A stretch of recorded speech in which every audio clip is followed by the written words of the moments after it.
Hello, lời chào thân ái từ Texas, tờ Vietnamnet có bài viết của phóng viên Duy Nguyễn có tên tuyển Việt Nam huấn luyện viên Kim Sang-sik chờ đợi điều gì nơi các tân binh. Đọc sơ qua người ta thấy ngay đây là lĩnh vực khá gai góc đối với ông.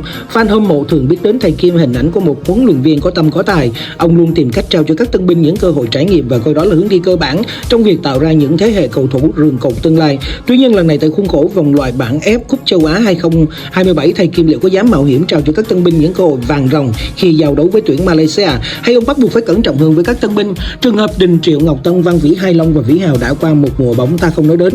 Còn những cái tên tương đối mới lạ như Jason, Quang Vinh, Hữu Thắng, Lý Công, Hoàng Anh, Văn Kiên, Hữu Sơn hay Công Phượng, chắc chắn thầy Kim sẽ phải cẩn trọng. Hy vọng diễn tiến trận đấu thực tế thuận lợi để thầy Kim an tâm hơn trước khi có thể nhẹ lòng trao cho các cơ hội cho các học trò tân binh vào sân. Tạm thời chúng ta hãy chịu khó chờ đợi. Nếu các tân binh được ra sân, điều này sẽ đồng nghĩa với việc tuyển Việt Nam đang áp đảo tuyển Malaysia trận cầu sắp tới.